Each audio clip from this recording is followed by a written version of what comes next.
Hello students, welcome to our YouTube channel. तो आज की इस वीडियो में हम देखने वाले हैं ओसीएम इम्पोर्टेंट क्वेश्चंस। तो अगर आप ये वीडियो पूरा देख लेते तो आप तो फेल हो गए ही नहीं और बहुत ही अच्छे मार्क्स स्कोर करोगे। तो इस वीडियो में आगे बढ़ने से पहले मैं आपको बता दूं, इकोनॉमिक्स का जो इंपॉर्टेंट क्वेश्चन है हमने उसकी वीडियो पहले ही बना चुके हैं। तो आपको डिस्क्रिप्शन में जाना है, वहां पर इकोनॉमिक्स की भी वीडियो की लिंक मिल जाएगी, आप वहां से सब देख सकते हो। तो चलो स्टार्ट करते हैं हमारा ओसीएम का भी, हम क्या क्या इंपॉर्टेंट है क्या क्या नहीं है। तो पहले तो हम चैप्टर्स पे आ जाते हैं। हमारे पास कितने चैप्टर्स हैं?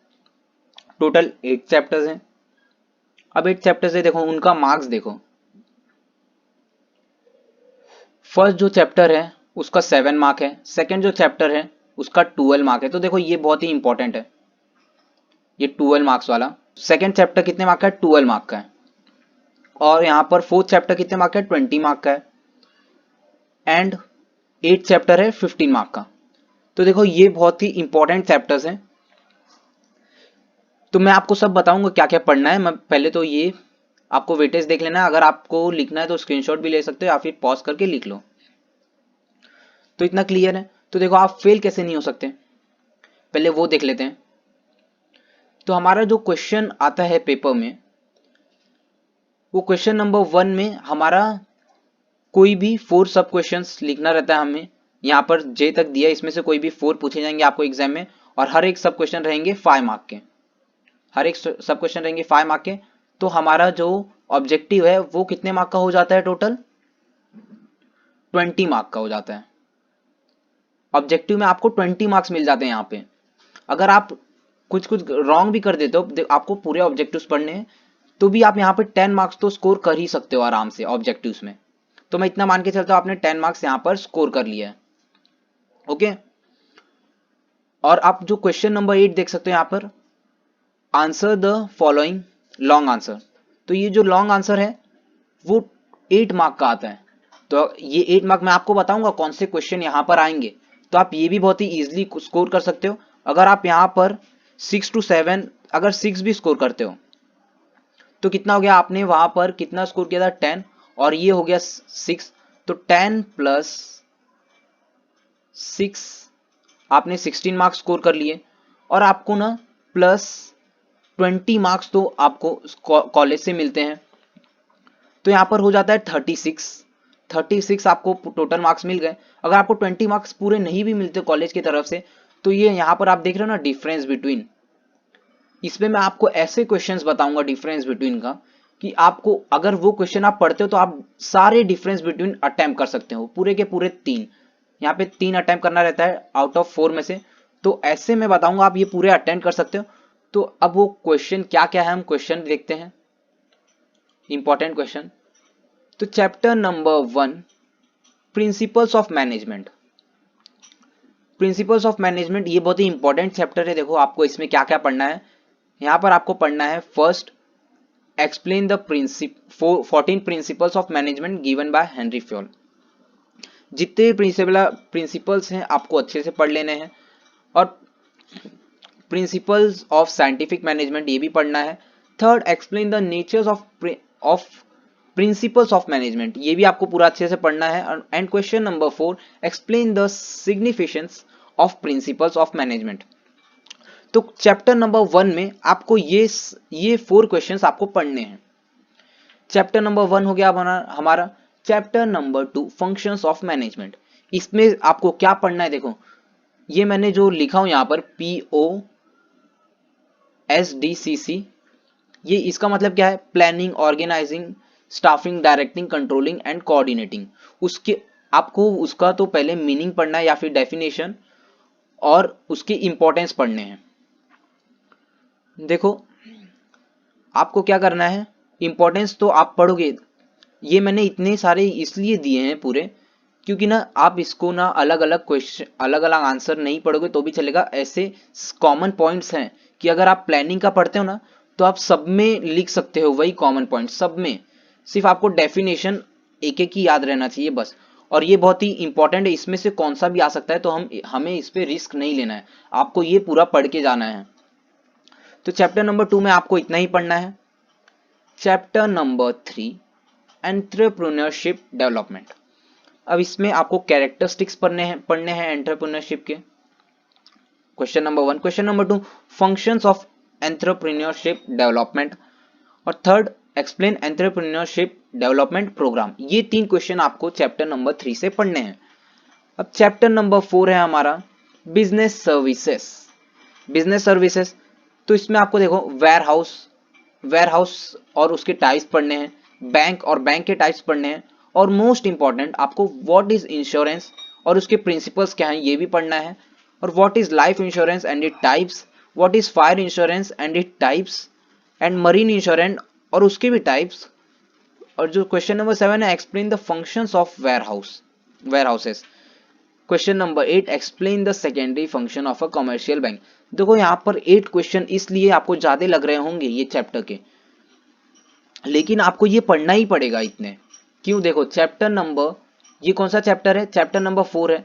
जैसा कि मैं आपको बताया था, मैंने आपको बताया था, देखो चैप्टर मार्क्स कहाँ पर हैं वेटेज के, वो देख लेते हैं। चैप्टर नंबर 4 बिजनेस सर्विसेज, ये टोटल हमें ये देखना है। देखो मार्क्स विद ऑप्शन 27 मार्क का आता है, तो 27 मार्क बहुत ही ज़्यादा है। तो आपको वो मैंने जितने भी दिया हूँ ये सारे क्वेश्चंस आपको इसे अच्छे से पढ़ना है, मिस नहीं करना है। और क्वेश्चन अभी चैप्टर नंबर 4 हो गया हमारा। Chapter number 5, emerging modes of communication. Emerging modes of communication में आपको मोस्ट इंपॉर्टेंटली पहले क्या पढ़ना है? देखो ई बिजनेस तो पढ़ना है आपको। ई बिजनेस में से ना आपको एडवांटेजेस या डिसएडवांटेजेस, एडवांटेजेस आएगा आपको, नहीं तो डिसएडवांटेजेस आएगा ई बिजनेस का, लेकिन फिक्स है ये क्वेश्चन आना ही आना है। तो आप इसमें ना एडवांटेजेस और डिसएडवांटेजेस दोनों पढ़ो, रिस्क मत लो। अगर डिसएडवांटेजेस आ गया तो आप सिर्फ एडवांटेजेस पढ़ के जाओगे तो आपके लिए पूरा का पूरा वो मार्क्स वेस्ट हो जाएगा, आप अटेंड नहीं कर पाओगे। तो आपको एडवांटेजेस भी पढ़ लेना है, डिसएडवांटेजेस भी पढ़ लेना है। ये क्वेश्चन आपको पढ़ना ही पढ़ना है। देखो मैं यहाँ पे स्टार बनाता हूँ, मोस्ट इंपॉर्टेंट, पढ़ना ही पढ़ना है। अब क्वेश्चन नंबर 2 है, explain the steps involve in online transaction. इसे भी पढ़ लेना है। और question number 3, what is outsourcing advantages and disadvantages, इसे भी आपको पढ़ लेना है। तो चैप्टर नंबर 5 में इतने 3 क्वेश्चंस थे, ज्यादा है नहीं, 3 क्वेश्चंस हैं, आप अच्छे से पढ़िए। Chapter number 6, social responsibilities of business. तो ये एक ऐसा क्वेश्चन है जिसमें से ना एक क्वेश्चन फिक्स आता ही आता है, कस्टमर्स से रिलेटेड आएगा, नहीं तो सोसाइटी, ओनर और government.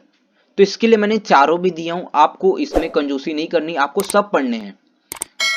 Consumer, society, owners, government, इसमें से एक फिक्स आएगा ही आएगा, और बहुत ही इजी भी है, तो आप पढ़ सकते हो चैप्टर नंबर 6। अब चैप्टर नंबर 7, कंज्यूमर प्रोटेक्शन। देखो इसमें सिर्फ मैंने 2 क्वेश्चंस दिए हैं, तो आप 2 तो पढ़ ही सकते हो। Question number 1, rights of consumer, most important, इसको आप टिक करके रख लो, मोस्ट इंपॉर्टेंट, ये बहुत ही इंपॉर्टेंट है, आपको पढ़ना ही पढ़ना है, rights of consumers. Question number 2 है, explain responsibilities of consumers. Chapter number 7 में 2 क्वेश्चन पढ़ना है, चैप्टर नंबर 8 में भी आपको 2 क्वेश्चंस पढ़ना है। वो है फर्स्ट क्वेश्चन, ये तो पढ़ना ही पढ़ना है। फर्स्ट क्वेश्चन है, explain 7 Ps of marketing mix. तो इसे आपको अच्छे से पढ़ लेना है। और question number 2, explain the functions of marketing. तो यहां तक, अब मैं यहां तक आपने देखा चैप्टर नंबर 8 लास्ट चैप्टर था हमारा, आपको क्या पढ़ना है क्या नहीं पढ़ना है। अब सबसे इंपॉर्टेंट पार्ट जो होने वाला है हमारा वीडियो का, अब आने वाला है। तो डिफरेंस बिटवीन, जैसा कि मैंने आपको प्रॉमिस किया था, डिफरेंस बिटवीन में मैं आपको ऐसे क्वेश्चंस बताऊंगा कि आप डिफरेंस बिटवीन में एक भी मार्क्स आपका ऐसा नहीं होगा कि आप नहीं अटेंड कर पाओ। तो देखो डिफरेंस बिटवीन में आपको पहले तो ये पढ़ना है, सबसे पहले आपको ये वाला क्वेश्चन पढ़ना है, क्वेश्चन नंबर 2, नेशनल कमीशन। मैंने ऐसा लिखा हो, देखो नेशनल कमीशन पर और district commission and state commission. तो इसका मतलब ये है, आपको ऐसा आ सकता है पेपर में, national commission and state commission, ये दोनों में आपको डिफरेंस बिटवीन बताना रहेगा। या फिर ऐसा आ सकता है नेशनल कमीशन और डिस्ट्रिक्ट कमीशन। तो इसके लिए मैंने ऐसा तीनों भी दिया हूं, आपको तीनों भी अच्छे से पढ़ना है, इसमें से ये आएगा ही आएगा, ये फिक्स आने वाला है, आपको इसे पढ़ना है। और आप और क्या फिक्स आने वाला है? देखो ये जो हमारा दिख रहा है, ये POSDCC, इसका मतलब ये है, P for planning, O organising, staffing, directing, controlling and coordinating. तो इसमें से भी कोई ना कोई फिक्स आएगा ही, तो मैंने इसको ऐसा क्यों लिखा हूं, देखो प्लानिंग पूछ सकता है आपको, प्लानिंग के साथ पूछ सकता है आपको डायरेक्टिंग, प्लानिंग और डायरेक्टिंग में डिफरेंस बिटवीन बताओ, या फिर ऑर्गेनाइजिंग और कोऑर्डिनेटिंग उसमें बताओ, या फिर स्टाफिंग और कंट्रोलिंग। तो आपको ये पूरा पढ़ोगे आप, तो आप डिफरेंस बिटवीन आराम से बहुत ही इजीली अटेंड कर सकते हो। अब क्वेश्चन नंबर थर्ड, इंश्योरेंस, इस पे भी एक आता ही आता है question, life insurance, fire insurance, marine insurance. तो यहाँ पर भी अगर आपको पूछ लेता है life insurance and fire insurance difference between, या फिर पूछ सकता है life insurance and marine insurance. तो आपको इसके लिए मैंने आपको तीनों भी दिया हूं, क्योंकि डिफरेंस बिटवीन में जरा भी आपको रिस्क नहीं लेना है, क्योंकि यहाँ पर आप पूरे के पूरे मार्क्स अटेंड कर सकते हो अगर आप ये पूरा पढ़ते हो तो। Question number 4, central bank and commercial bank, ये भी इंपॉर्टेंट है। देखो सेंट्रल बैंक और कॉमर्शियल बैंक का डिफरेंस बिटवीन बताओ। अब क्वेश्चन नंबर 5, करंट अकाउंट और सेविंग अकाउंट और फिक्स्ड डिपॉजिट अकाउंट। तो इसमें भी आपको करंट अकाउंट का पूछ सकता है डिफरेंस बिटवीन फिक्स्ड अकाउंट के साथ, नहीं तो फिर सेविंग अकाउंट का करंट अकाउंट के साथ पूछ सकता है। तो इसके लिए मैंने ऐसा लिखा हूं। अब question number 6, road transport, rail transport, water transport और एयर ट्रांसपोर्ट। रोड के साथ आपको एयर ट्रांसपोर्ट का डिफरेंस बिटवीन पूछ सकता है, या फिर रेल ट्रांसपोर्ट के साथ आपको वाटर ट्रांसपोर्ट का पूछ सकता है। और ये जो ट्रांसपोर्ट का ये जो है ना डिफरेंस बिटवीन, बहुत ही इजी है। तो आप ऐसा मत सोचना है कि बहुत सारे डिफरेंस बिटवीन ये आपको दिख रहे हैं आप कुछ स्किप कर दो, नहीं, आपको बिल्कुल स्किप नहीं करना है। तो यही तक था हमारा video, and don't forget to like, subscribe and share. मिलते हैं हमारे नेक्स्ट वीडियो में। Thanks for watching.